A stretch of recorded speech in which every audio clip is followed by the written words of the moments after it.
Hello, and welcome to episode 36 of Columbus Local Podcast. I am Len D'Amico. Today, from the Columbus, Ohio-based band Blue Eyes Black, we have Christy Bagby and Brad McGwire. Hi, guys. Hey, how you doing? Hello. Thanks for coming today. Thanks for having us. Thank you for having us. We're so excited. Well, there's reason for this excitement because within the last 24 hours, you guys have some great news. We do. You guys can have me do it.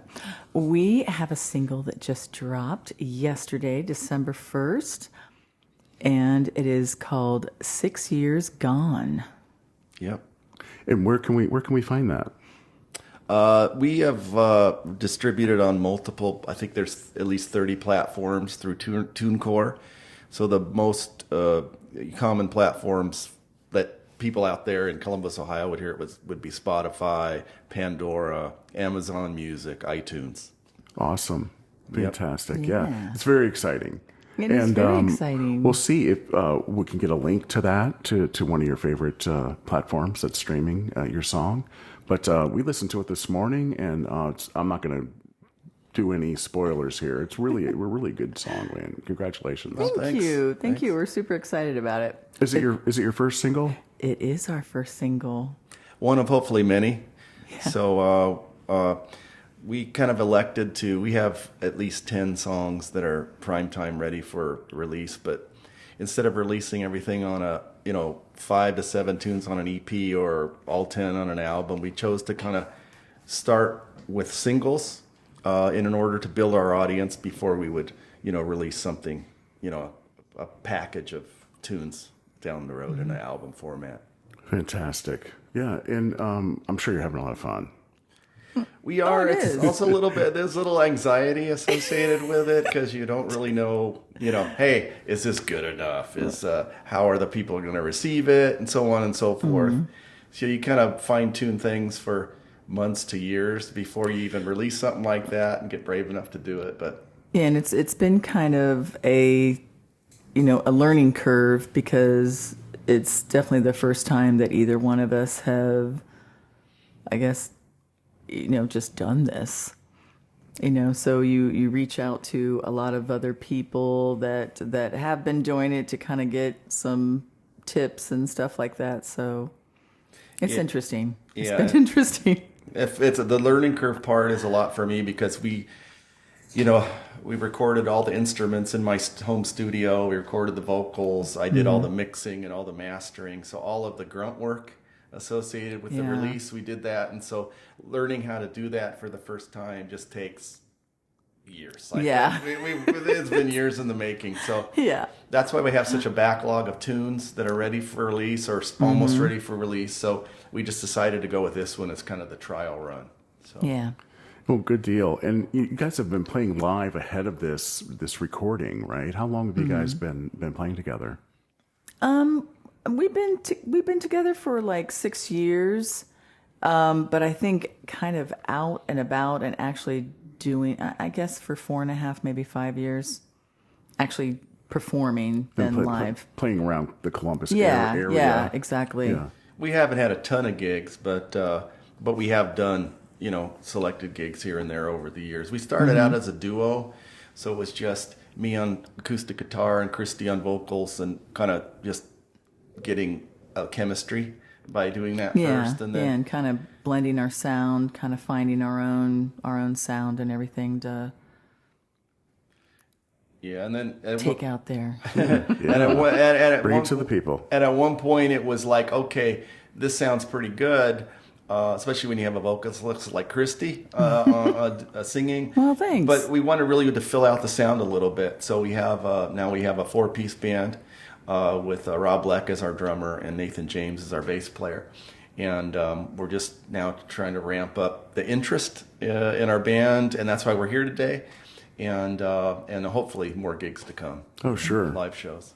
Yeah, for sure. Yeah, it's going to be a good journey. Yep, I hope so. Yeah, we're excited for it.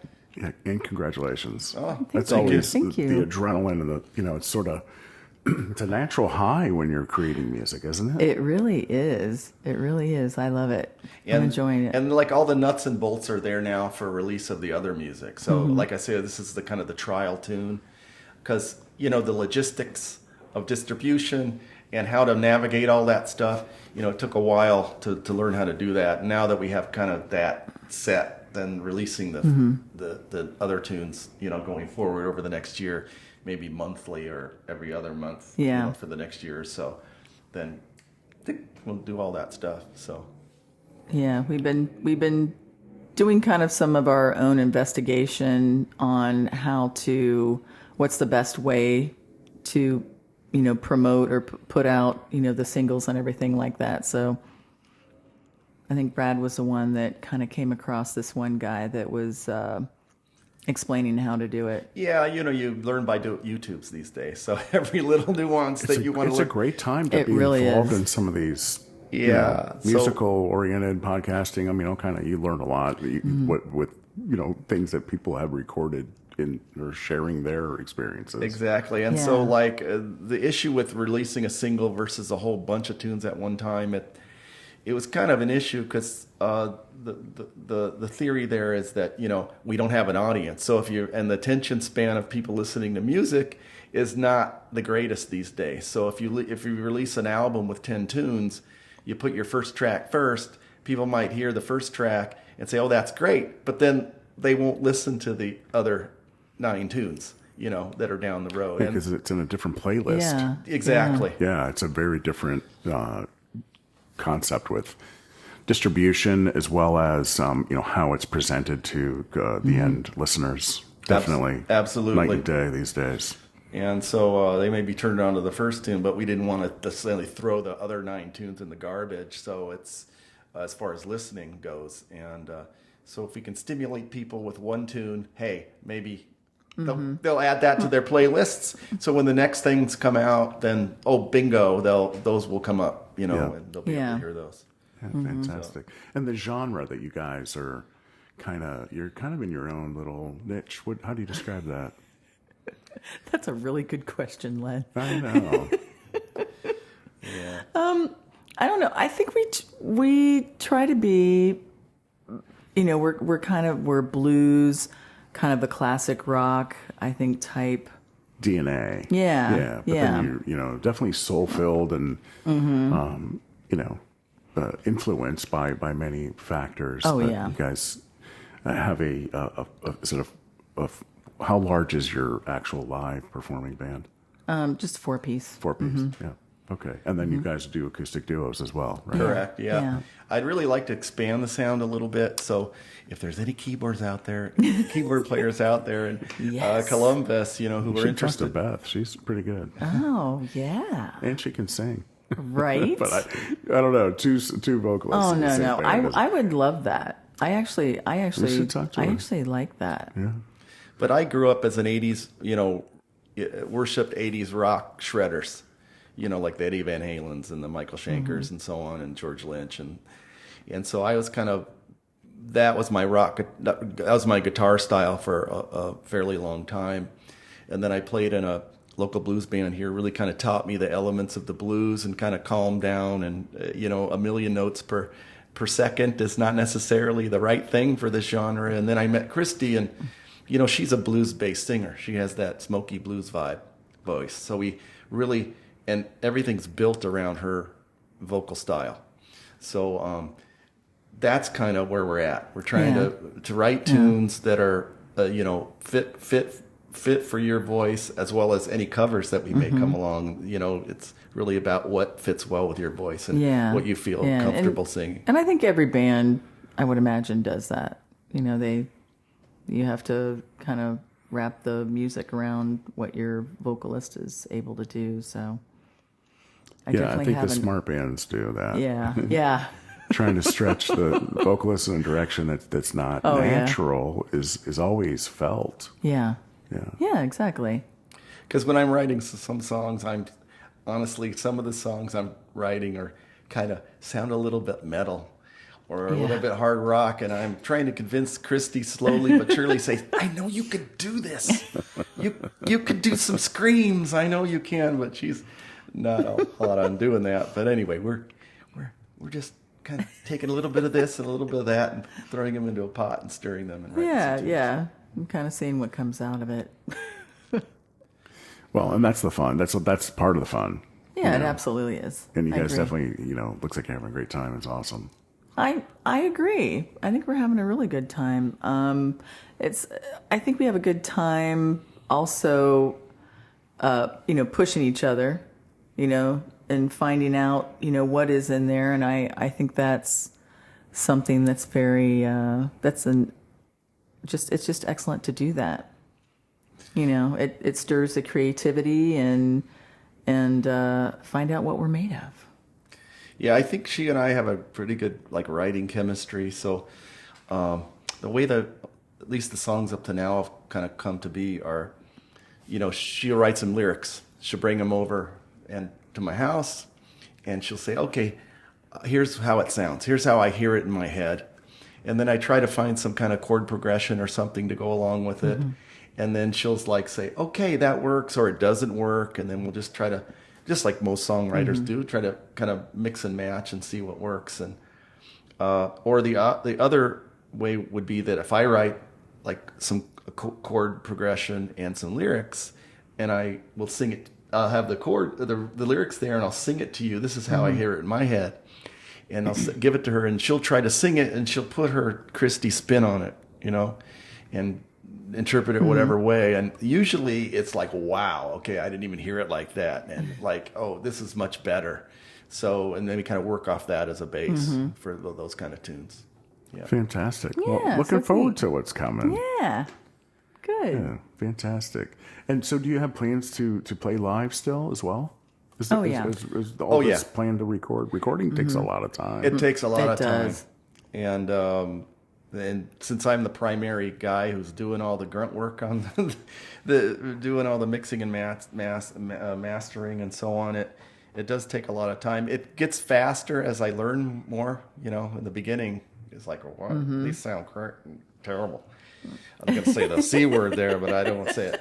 And but over time, we want to take the songs out and do them live. And of course, not everybody wants to hear originals because they don't kick, the nostalgia and stuff. So we have to mix and match with covers. So, covers, blues-based covers that are good for Christy, and then sneak in an original here and there every 2 or 3 tunes just to kind of introduce it slowly. Yeah. But if people are hearing now on Spotify on some of these tunes, at least locally here, then when we go to a venue and now we play 6 Years Gone, they go, "Oh, that's that tune that came out on Spotify," and so on. So yeah, and it's exciting. It's good stuff. Yeah, It is exciting.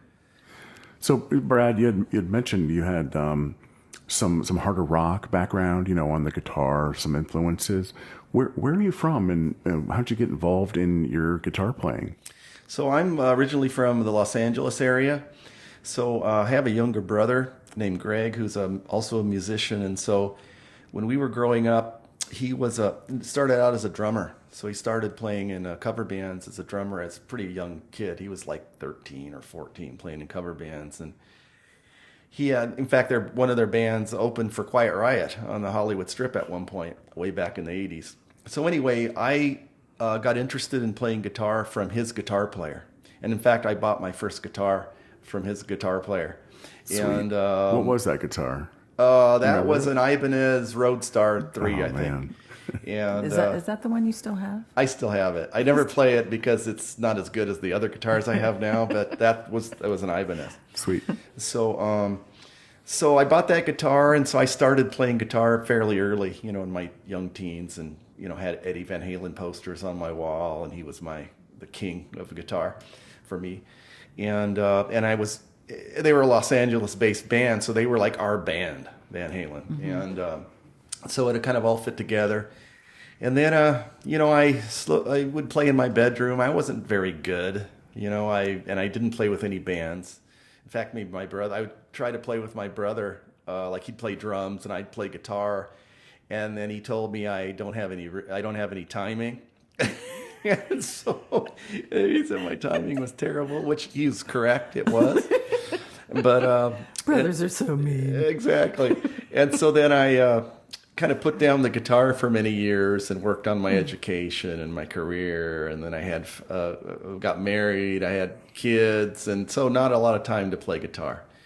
And so just over the last maybe 5 or 6 years, kids have grown up and gone off and done their own thing and don't live at home. You have more time on your hands. So it's like, what am I going to do with this extra time after work? And so I just started playing more guitar and, just learning tunes. I got into a couple local bands, and for me, working with other musicians live setting is like the best education you can have, at least for me. And I think most musicians would probably agree about really ramping up your musical, mojo, so to speak. And so I did that. I've been doing that for 5 years, and then I met 5 to 7 years, something like that. And then I met Christy, heard her voice, and I said, we have to create a band around your voice.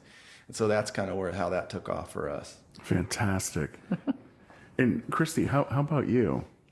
Where are you from? I mean, we've seen you around town. Yeah. But in performing. Oh, yeah. Well, born in Columbus, and then my parents moved us out to Pataskala, and,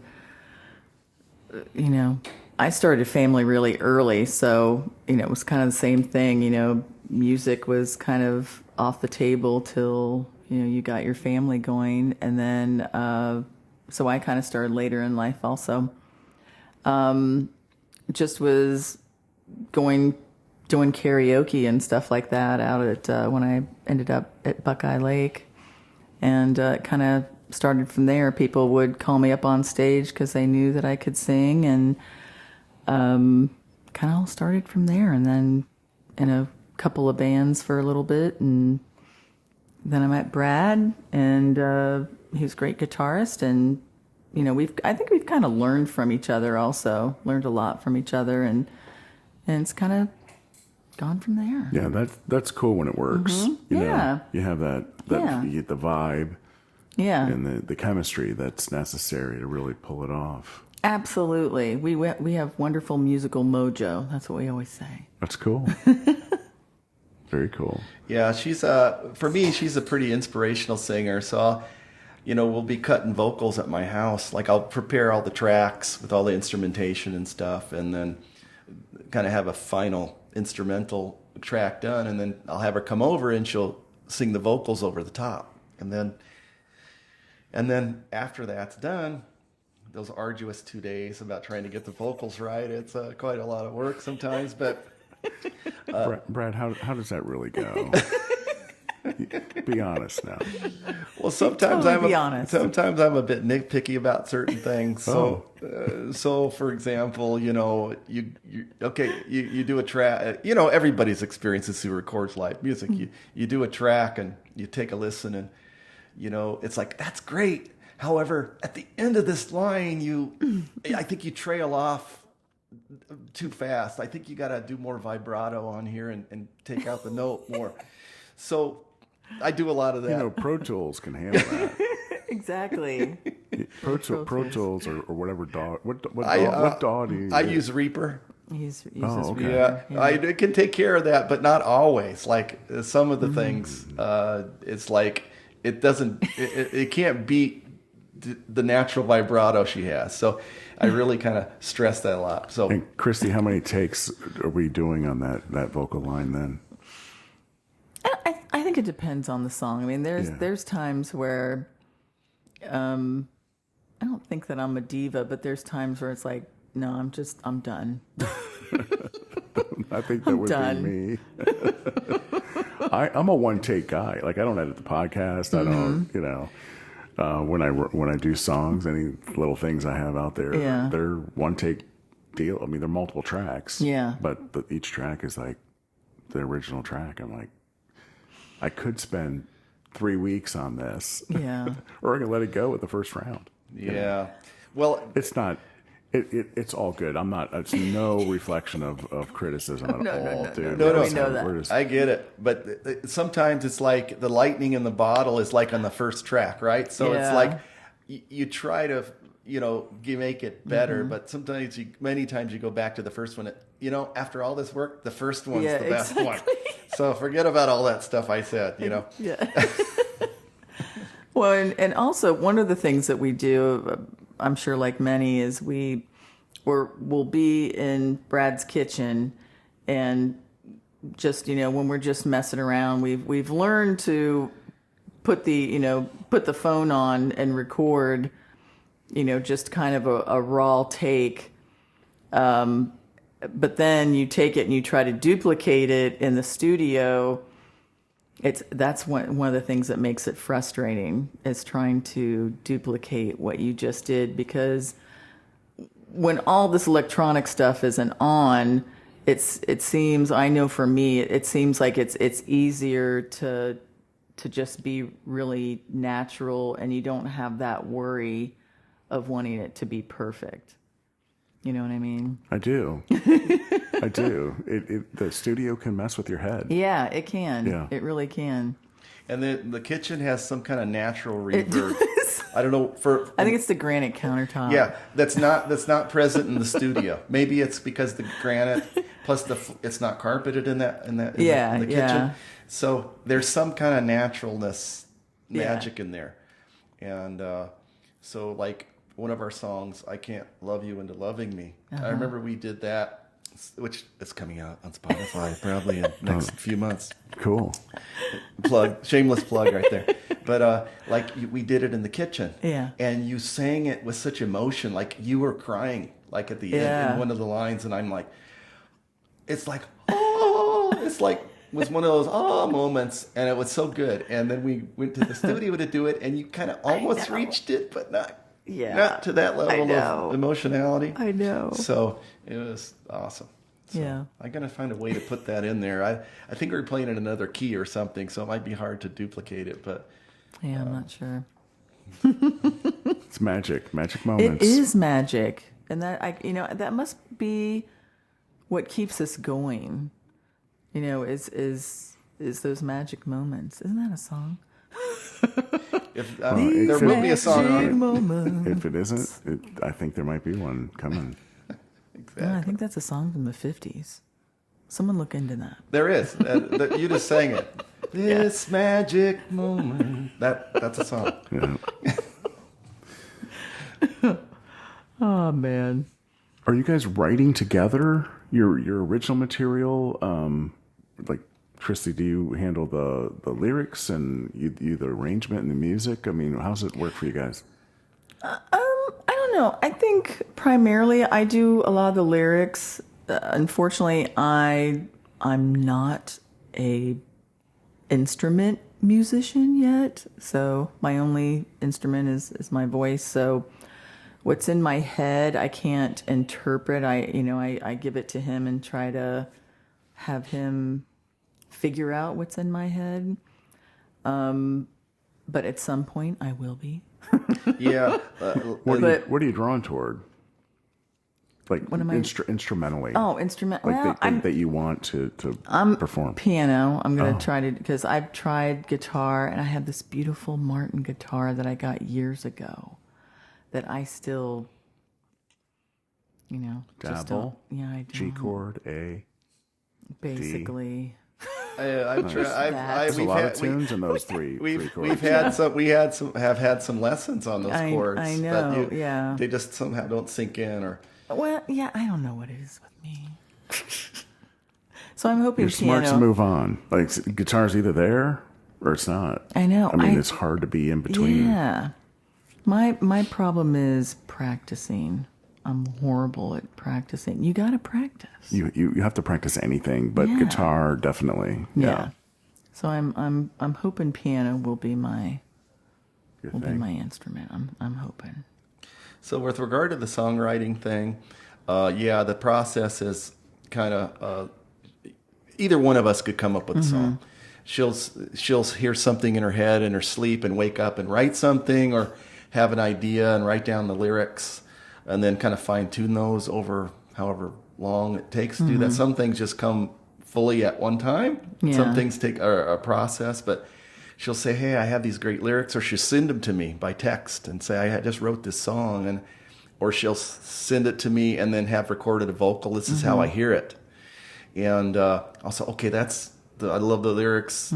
It sounds great. And then I'll try to fit a melody, either guitar or I'm learning how to write. I'm learning keyboard over the last year or so I can play a fair amount of keyboard. So either come up with a progression on keyboards or on guitar, and then say, okay, hey, I'll send this to you, or she'll come over and I'll say, hey, this is what I came up with for that. And she'll either say, oh, that sounds great, or nah, that's not what I'm hearing in my head. So I have to kind of go back to the drawing board on that. But that's kind of generally how it comes about. Or I'll write a song, I'll write the lyrics and the music and have her come over and sing it, and just hand her the paper and say, hey, try to sing this over the top of what you hear, and whatever you feel, just do whatever you want. And those are actually the magical moments when she just kind of twists it into her, does her, I call it Christification of the songs.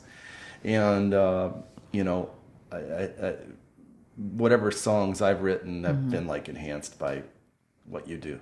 So that's generally how it goes. As far as the musical tracks in the studio, I sit there and do that. If we have something we agree on, kind of raw, I just sit at home, and usually how I do it is I take a drum track off of Easy Drummer, Tune Track. I use Tune Track Easy Drummer, and come up with a song, a drumming track to keep the time, and then I just play the progressions over the top of those.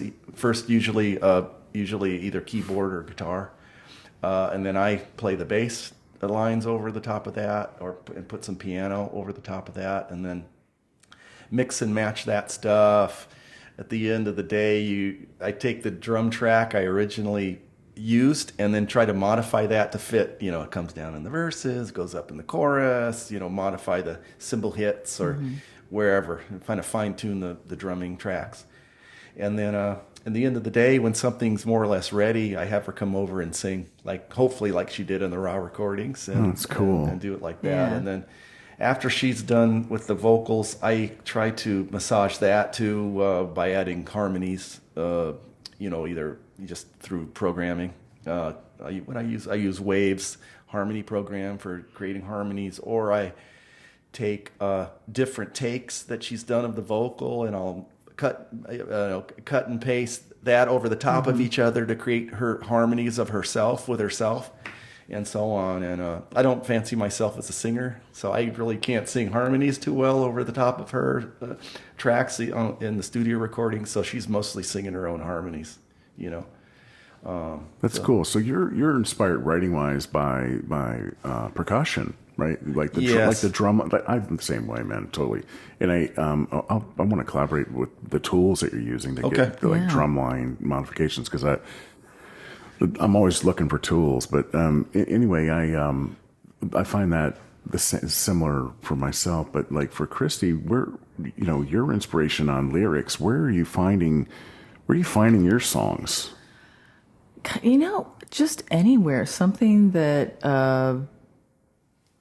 sparks my interest. Or I see a show and they say a phrase, or there's something that the storyline is about, and that really gives me inspiration. It's funny, I always say that a lot of times really the best songs I feel that I've written have been downloaded.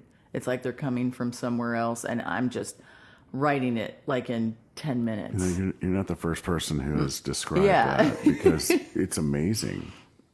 It's amazing to hear you say that. Yeah, I've heard that before. I've watched shows. There's actually the show on Amazon Prime about Nashville singers, and I think it's called It Started with a Song. And I wrote a song from that show, and every time I watch that show, I end up coming up with another song. Awesome. And it's so cool. It's so cool. I absolutely love it. So 6 years gone. Was there an inspiration? Did that get downloaded to you? Did it come about via what means? That definitely was one that was downloaded. I have a connection with Prince. I have friends that I went to school with from Pataskala, and this has been a long time ago, like fifth, sixth, seventh grade. And their dad was a bodyguard, bodyguard for hire for all the different Columbus venues when all the, big musicians would come in. And when Prince came into town, he decided he wanted to hire him as his full-time bodyguard.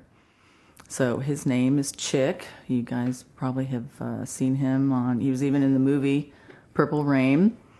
And Prince up and moved them to Minnesota and bought him a house and everything, and he was his personal bodyguard for a really long time.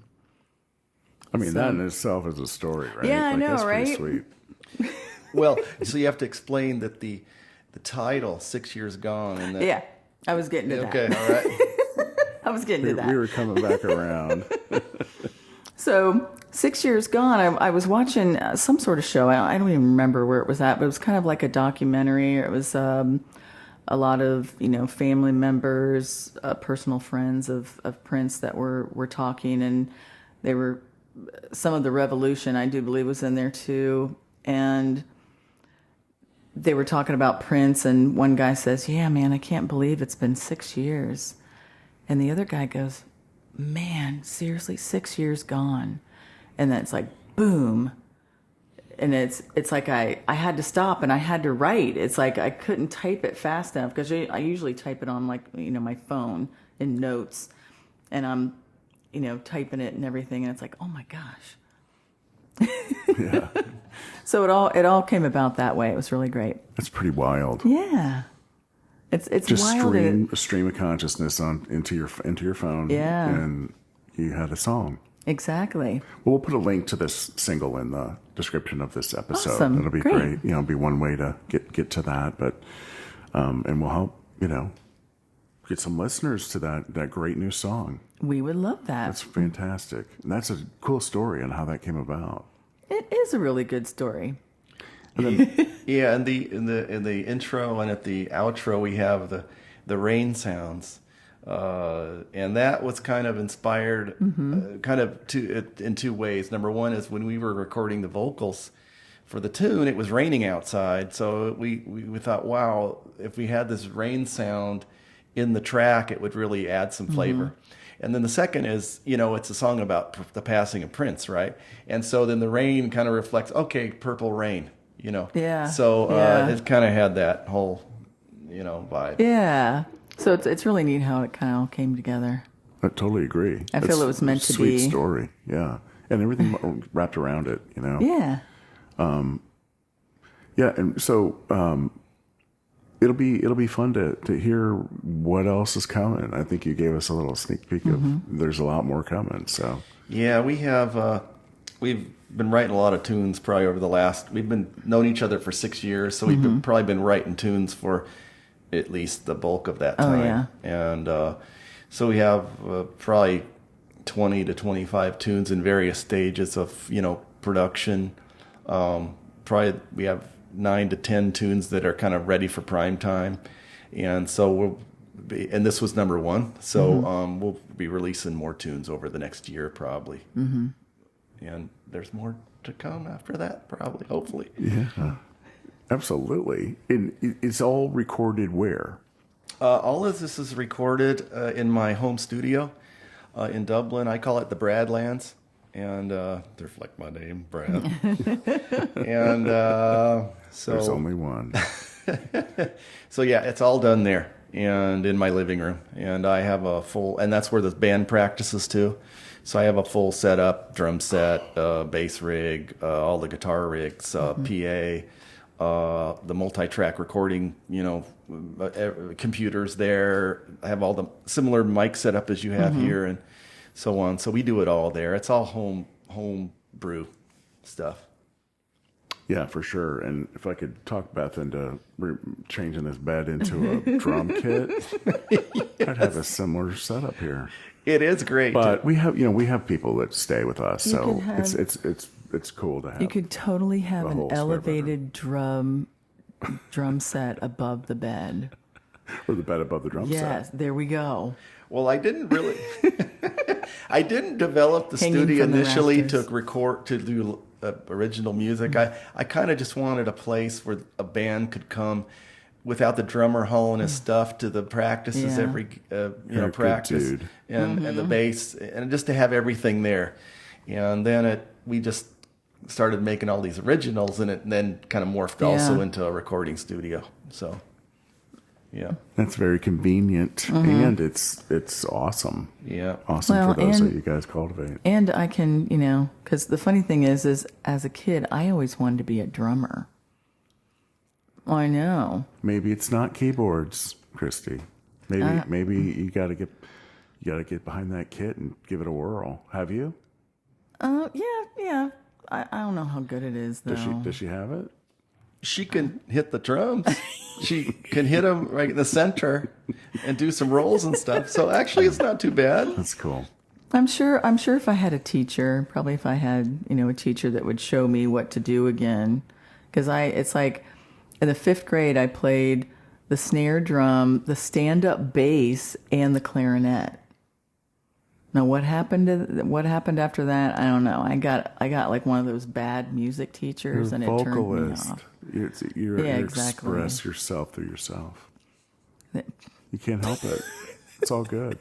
I love that, Len. I remember Express yourself through yourself. I remember when I was I think as in middle school, we were required to do an instrument. So I played trumpet, and I was the worst trumpet player in the world. And I purposely sat next to my friend Scott, who was a great trumpet player. So essentially, when we were doing concerts and stuff, I really didn't have to play because he did all the heavy lifting, and I was just acting like I was playing because I was terrible at it. So I didn't want to bring down the I band. love that. So a lot of recordings coming, and you want to do some live. Where do you guys? What areas of Columbus do you perform live? Where can we be looking for you? So in the past, we've played at a variety of different places. We've played at El Dorado's a number of times. We've played at Jimmy Lucas near the Children's Hospital a number of times. That's now closed down. But Correct, sadly, Jimmy. Yeah. Reopen it. We loved it playing We there. still love you, Jimmy. We do. And That's my place, man. I love that. I'm sorry to digress. oh, but no problem. We played at Indie Oak, I think, at least 3 times. Yeah. I was just there last night. And so we're looking for other venues. We want to play at those places. Yeah. Absolutely. Keep doing that. That's your gig. And but hey, anywhere that'll have us in Columbus or the outlying area would be love to, talk about that. Exactly. We also played at Aloft a few times, Westerville. Aloft, the hotel. That was actually really fun. I actually really loved doing that. Yep. And also so I'm also in another band in Central Ohio-based band. It's an 80s rock cover band called Never Surrender. And so we play at different venues, kind of not necessarily in Columbus, but in the Columbus, the Outskirts. Central Ohio area. And so we've opened a number of times for Never Surrender, usually doing just the acoustic duo thing we do. So that's given us some opportunities. Yeah. Oh, for sure. Yep. Well, that's good. Well, good luck on the bookings too. That's the business end is a tough mix with the creativity, Yeah. right? The creative aspect is the focus. Building the product, building the covers with if you guys are doing originals too, it's like, and then getting it on the market and being out there. But it's always a great show, when you guys are playing live. Either the duo and Never Surrender too is a good rockin' band. Yeah, we rock it. We just do essentially 80s cover rock, Van Halen, Kiss, ZZ Top, Cheap Trick, so on and so forth. Are you the sole guitar player in that band? I'm the only guitar player in that band. And I help Jason sing back harmonies when I can. I mean, like I said before, I'm not the greatest vocalist in the world, but I try, So yeah, we're playing out a fair amount, to be honest. We played, I think we calculated I started with them like 5 years ago, and then I took a 1-year hiatus, but we played at least 300 shows in that span of time. So we were pretty busy. We were playing almost every weekend somewhere, sometimes twice on weekends, different places. And that's great background and great augmentation to what you have going on with Blue Eyes Black. And that band too, Christy, was that how did it start? That's a funny story too. Yeah, You want to tell it? Yeah, Blue Eyes Black. The name, of course, when you're starting a band, it's like you have list of possible names. Everyone kind of puts in the pot what they want as a possible band name, and then Brad has this song that we've done before. I think we sort of had it roughly recorded, but in it is a line that says, "You turn my blue eyes black," or something to that effect. Yeah. It was essentially did it hit both of you? Or? Yes. Okay. He presented it to me. That's even before we thought of a band or a band name, and so I had the line. It was about how something that happened emotionally affected you, and the line was that you turned my blue eyes black, and I thought, wow, that's a great band name. Yeah, and he presented it to me. I was like, oh my God, that's it. Because literally, it was like months of trying to find a band name, and I was like, oh my God, that's so cool. That part. Yeah, exactly. it is a cool band name. Well, when people hear it, they think, oh, that sounds like it's about domestic violence. Oh my God. And it has nothing to do with It's that. not a literal thing. Yeah, it's very. It's just about how something that happens in your life changes your mood or your. Yeah. And it was just, turning I have blue eyes, so it's like turning my blue eyes to black, at least temporarily. In the midst of that emotionality. That's what it's about. Yeah. And so as far as how we got together as a duo. So I was dating her roommate at the time, and it didn't work out. But in the midst of talking with her, she said, and I had not met Christy at that time. She said, "Oh, my roommate is a singer." And I go, "Oh, really?" And so she showed me some recordings of her singing out. She sings with other people around town for years. And so I saw one of these recordings, and I'm like, yeah, she can sing.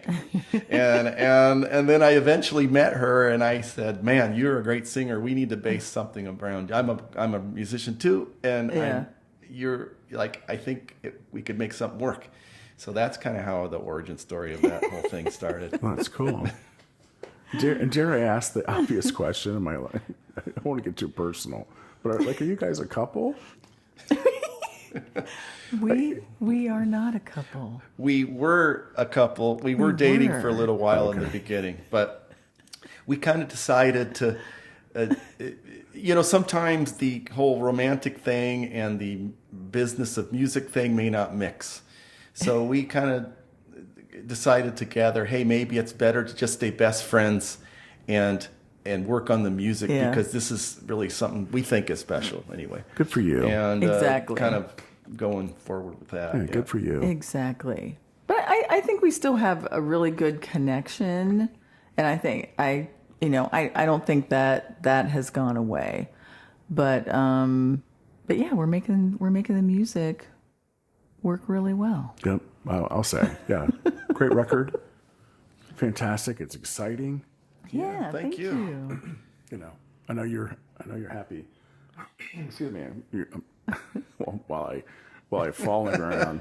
I think it's a great record. It's fun. It's a good a good first single. I mean, it's an exciting milestone in your life. Absolutely. Congratulations. We're kind of wrestling in the beginning with, okay, which should be the first one? And kind of hemming and hawing over that, and saying we should. At the end of the day, we had a number of tunes that were similar, production quality and stuff, and But I'm like, man, Christy, this 6 years gone song you wrote, is so good, and there's such a good story behind it, and so on. And I said, let's do that one first. And she was in agreement, and so that's kind of how it happened. It's kind of how it happened. Well, let's keep it happening. Yeah. Well, we're hoping to. We're hoping for that to Yeah. happen. I think it will. Well, we'll keep an eye out for your shows. We'll keep an eye out for your releases on platform availability of streaming music. It's Columbus based. Congratulations. And, I really appreciate you guys making the time and coming out and sharing this event with this episode.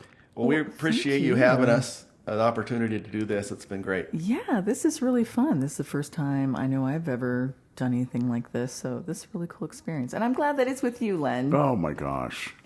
Me too. And we'll see, go out, and you guys are out there supporting local music. Oh, yeah, absolutely. I know, Christy, you're part of, I'll let you describe while we wrap up the episode, but you're part of a Facebook visible group, right? Yes, called the Central Ohio Ladies That Rock. Women Who Rock. Yep. And Beth's a part of that. She's a proud member of that absolutely organization. But you guys are all out there supporting each other, which I love. I love to see that. Yes, we do. We feel that's very important. Women should support each other, and we lift each other up. I'm hoping it'll evolve into something where, we just do all sorts of things with it. I know we kind of there's like a charity event coming up that I know that we're all going to be supporting. That's next year, next year. So we'll keep everyone abreast of that. And exciting things going to happen. Are non-ladies that rock? I mean, like me, would I be accepted if I were to put a friend request on Facebook to that group, or is it strictly closed audience? Because I've assumed. I think it's strictly just for the women who rock. As it should be. Yeah, I think it's just exclusive. It's kind As of it should be. exclusive But Beth's a part of that, so she's always keeping me up to date. That's right. That's how I'm able to do that. I haven't actually attempted to embarrass myself to get the non-response of the request. I'm not going to do that. But I do know several that are in the group, and we're out there, doing our best to get to those shows. Oh yeah, absolutely. Yeah, so it doesn't preclude you from showing up to an event. Exactly. And which usually involves the ladies singing tunes on stage. And so, going out to those is fantastic. Yeah, we got to actually perform in front of them at El Dorado's a month or so ago. So that was really fun. Got everyone up on stage to sing Fooled Around and Fell in Love. That was a lot of fun. Cool. Got some good video on that. You can find that on our YouTube channel. Cool. Well, we'll put links to whatever you guys want links to in the episode 36 of Columbus Local Podcast. Christy Bagby and Brad McGwire of Blue Eyes Black, thank you so much. Thank you. Thank you. And thanks everyone for listening. Bye-bye.